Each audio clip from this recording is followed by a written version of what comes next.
Comment Nelson Mandela a-t-il contribué à faire tomber l'apartheid, ce régime vieux de près d'un demi-siècle? Voici son incroyable destin. En 1962, au Maroc. Dans un camp de la branche armée du FLN, des combattants s'entraînent. Le FLN, Front de Libération Nationale, est le mouvement indépendantiste algérien fondé pour arracher l'Algérie à la colonisation française. Parmi les stagiaires du camp, un homme prend des notes. Il n'est ni marocain ni algérien. C'est un militant sud-africain décidé à apprendre les bases de la lutte armée clandestine pour les rapporter chez lui, où sévit un système de ségrégation raciale, l'apartheid. Au milieu de ces exercices, il est loin d'imaginer qu'à son retour en Afrique du Sud, quelques mois plus tard, il sera arrêté, puis emprisonné pendant 27 ans, jusqu'à devenir sans doute le prisonnier politique le plus célèbre du monde. Aujourd'hui, je vous raconte l'histoire d'un résistant, d'un révolutionnaire qui a voué sa vie à la liberté et à l'égalité entre noirs et blancs.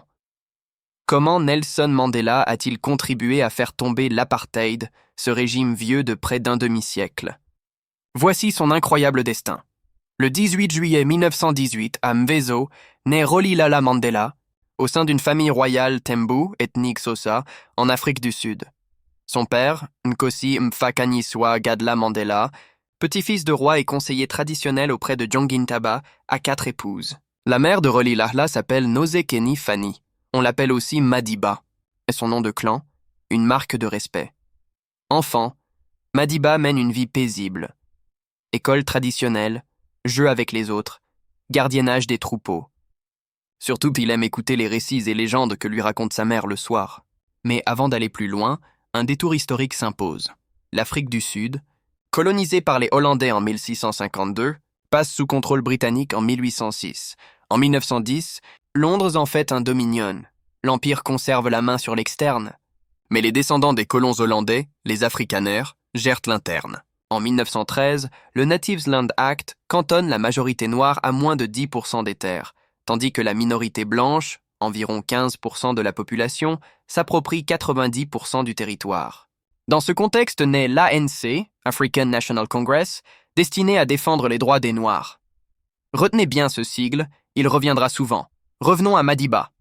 En 1925, à 7 ans, il entre dans une école méthodiste anglophone. L'institutrice, Miss Mdingan, attribue à chaque élève un prénom britannique. Pour lui, ce sera Nelson. 2 ans plus tard, son père meurt de la tuberculose. Le chef Jongintaba devient son tuteur et l'encourage à poursuivre de longues études, chose rare pour un jeune noir à l'époque. Collège, lycée, puis université. En 1939, Nelson s'inscrit à Fort Hare, ville d'Alice, pour étudier le droit et l'histoire, unique université alors ouverte aux étudiants non blancs. Il s'y lie d'amitié avec Oliver Tambo, qui l'initie aux idées progressistes. Mandela ne reste cependant pas longtemps, sanctionné pour sa participation à une protestation. Il est renvoyé fin 1940 et rentre chez son tuteur. Jongintaba, soucieux de le poser, lui propose un mariage arrangé. Mandela refuse net et part tenter sa chance à Johannesburg en avril 1941. Il s'installe à Alexandra, bidonville aux portes de la ville, travaille comme veilleur de nuit, survit comme il peut. En 1943, il rencontre Walter Sisulu, militant de l'ANC, qui le pousse à s'y engager. Chez Sisulu, il croise Evelyn Maz, coup de foudre, mariage en 1944, puis un premier fils Madiba Thembekile l'année suivante. Sisulu lui trouve un poste dans un cabinet d'avocats. Mandela découvre sa vocation, reprend des études de droit à Johannesburg, il y sera le seul étudiant noir du département. À l'ANC, les jeunes jugent la ligne trop timorée. En 1944, Mandela, Tambo, Sisulu et d'autres fondent la Ligue de la jeunesse. Désobéissance civile, boycott, grève, l'heure est à l'action. Puis survient 1948, Annus Horribilis. Sur le plan personnel, Mandela et Evelyn perdent leur fille Makaziwe, morte à 9 mois. Politiquement, le Parti national, afrikaner et ouvertement raciste, remporte les élections, réservées aux Blancs, et institue l'apartheid, séparation. En afrikaans, déplacements forcés, quartiers et services publics séparés, passes intérieures obligatoires, interdiction de fréquenter les mêmes plages, les mêmes bancs, les mêmes bus. La ségrégation devient la loi. Dès lors, la vie de Mandela bascule totalement vers la lutte. Malgré un agenda militant chargé, il obtient de quoi ouvrir, avec Oliver Tambo, en 1951, le premier cabinet d'avocats noirs du pays. Les dossiers affluent, notamment ceux des militants de l'ANC. Il grimpe dans l'organisation et devient vice-président en 1952. Les autorités, qui l'accusent de communisme, le condamnent à 9 mois de prison. À sa sortie, il reprend aussitôt l'action. Congrès populaire, campagne de désobéissance, nouvelle arrestation avec d'autres cadres de l'ANC, tous inculpés de complot contre l'État. Le procès durera 4 ans. Libéré sous caution après quelques semaines, Mandela rentre chez lui. Pour découvrir qu'Evelyn est partie avec les enfants, las de vivre dans la peur. Peu après, à 40 ans, il rencontre Winnie Madikizela, jeune assistante sociale de 22 ans. Mariés en 1958, ils auront 2 filles. Winnie sait qu'en épousant Nelson, elle épouse aussi la cause. Et les événements s'accélèrent. Le 21 mars 1960, à Sharpeville, township noir près de Johannesburg, une manifestation pacifique contre les PAS est réprimée dans le sang. 69 morts, plus de 180 blessés, beaucoup touchés dans le dos. Shock immense. Pour Mandela, c'est un tournant. La non-violence ne suffit plus face à un pouvoir qui tire. L'état d'urgence est décrété, l'ANC interdite. En 1961, Mandela fonde la branche armée clandestine de l'ANC, Umkhonto we Sizwe, la lance de la nation, MK, qui mène des sabotages contre des infrastructures sans faire de victimes à ce stade. La même année, l'Afrique du Sud devient république et rompt avec l'Empire britannique. Traqué, Mandela devient l'un des hommes les plus recherchés du pays, mais il n'est plus là. Il parcourt l'Afrique et Londres pour sensibiliser l'opinion et chercher des soutiens. Et se forme, notamment auprès du FLN au Maroc. À son retour, le 5 août 1962, il est arrêté. Condamné à 5 ans de prison pour incitation à la grève et sortie illégale du territoire, il est incarcéré à Pretoria.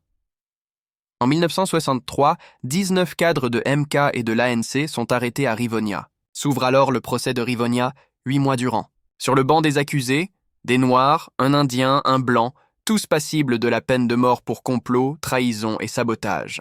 Avocat de formation, Mandela assure lui-même sa défense et prononce un discours devenu célèbre. « J'ai combattu la domination des Blancs et j'ai combattu la domination des Noirs. J'ai chéri l'idéal d'une société démocratique et libre où tous vivent ensemble, en égalité de droits et d'opportunités. La suite, vous la connaissez. La prison, la persévérance, puis la réconciliation. Mais c'est ici, dans la tourmente de Rivonia, que la légende Mandela s'est vraiment forgée. Ce discours est capital. Mandela y répète qu'il ne veut pas chasser les Blancs d'Afrique du Sud, mais réclame l'égalité pour tous les Sud-Africains. Accessoirement, ces mots lui sauvent la vie. Au lieu de la peine de mort, lui et ses compagnons sont condamnés à la perpétuité. Immense soulagement pour l'ANC, même si la sanction reste terrible. Nelson Mandela va endurer 18 années d'enfer au bagne de Robben Island, îlot battu par les vents au large du Cap, insalubre, isolé, aux conditions inhumaines. Le pouvoir n'a pas réussi à les exécuter. Il entend les briser à petit feu. À Robben Island, Mandela devient le matricule 466-64. Le décor, nourriture infecte. Une visite tous les 6 mois, courrier systématiquement censuré. Journée à casser des pierres en plein soleil. L'enfer. Quand il n'est pas aux travaux forcés, Mandela lit et étudie dans sa cellule de 5 mètres carrés. Un lit de fer, une petite table, la photo de Winnie, une Bible et quelques livres. Il entreprend d'apprendre la langue et l'histoire des Afrikaners, gagner le respect des gardiens, comprendre l'adversaire. Cela pourra servir. Septembre 1968. Sa mère meurt. Il implore en vain l'autorisation d'assister aux funérailles. Juillet 1969. Son fils aîné, Tembi, décède dans un accident de voiture à 24 ans. Là encore, interdiction d'y aller. Dehors, Winnie poursuit la lutte au sein de l'ANC. Perquisitions à répétition, emprisonnement, torture. Elle tient bon. Dans les années 1970, la contestation s'amplifie, et la répression aussi. En juin 1976, à Soweto, la police tire sur une manifestation lycéenne. 575 morts selon le bilan officiel. En 1977, le militant Steve Biko est torturé à mort. Le monde s'indigne. La chanteuse Miriam Makeba devient l'une des voix de l'anti-apartheid. Des artistes internationaux s'en mêlent, comme ceux réunis sur le titre Sun City. Sous la pression, Mandela est transféré en 1982 dans une prison du Cap aux conditions moins dures.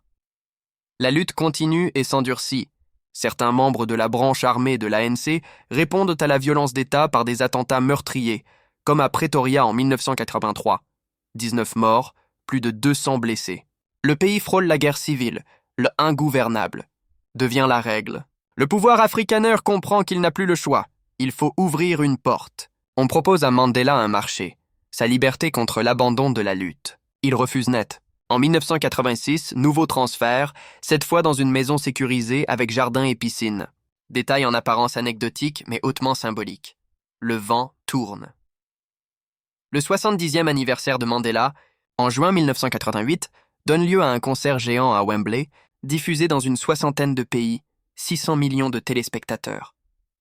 La même année, Mandela est encore déplacé à la prison de Victor Verster, où il peut recevoir des responsables politiques. En 1989, Pieter Botha quitte le pouvoir. Son successeur, Frédéric de Klerk, sans être un antiraciste militant, est prêt à bouger les lignes. Le 2 février 1990, de Klerk lève l'interdiction de l'ANC. Le 11 février, à 71 ans, Nelson Mandela est libéré. Des foules immenses, des centaines de journalistes, moment d'histoire. Après 27 ans d'isolement, le monde a changé. Lui aussi. Au balcon de l'hôtel de ville du Cap, point levé, il promet de poursuivre le combat pour l'égalité, la paix et la réconciliation. Dans la sphère privée, la réconciliation est impossible. 27 ans de séparation ont laissé des traces.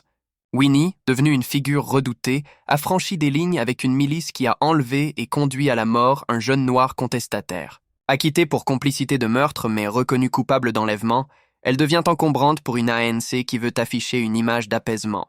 Le couple annonce sa séparation en avril 1992. Mandela, élu président de l'ANC en 1991, négocie sans relâche avec le gouvernement. Le 30 juin 1991, de Klerk abroge les lois de l'apartheid. En mars 1992, les électeurs blancs approuvent la réforme à plus de 68%. L'apartheid est officiellement aboli. En 1993, Mandela et de Klerk reçoivent ensemble le prix Nobel de la paix. Mais la paix civile est loin. Violence d'extrême droite, affrontements avec l'Inkatha Zulu, police complice. Mandela, lui, s'accroche à la voie démocratique, avril 1994, premières élections au suffrage universel multiracial. Plus de 15 millions de nouveaux électeurs. L'ANC arrive largement en tête, 62%. À 75 ans, Mandela accepte d'être le candidat à la présidence, à la condition de ne faire qu'un mandat. Le 10 mai 1994, il devient le premier président noir d'Afrique du Sud. Son objectif ? Réconcilier le pays. Il popularise l'idée de nation arc-en-ciel et cherche des symboles fédérateurs. Le sport sera son levier. La Coupe du monde de rugby 1995 se déroule en Afrique du Sud. Le rugby est le sport des Afrikaners, l'équipe des Springboks honnie par les Noirs. Mandela tend la main, il rencontre le capitaine François Pienaar, encourage les joueurs à aller dans les townships, porte le maillot vert et or. Les Springboks apprennent l'hymne Xhosa Zulu. La magie opère, l'équipe remporte le titre, le pays exulte, ensemble. Si vous ne l'avez pas vu, le film Invictus raconte cette page avec brio.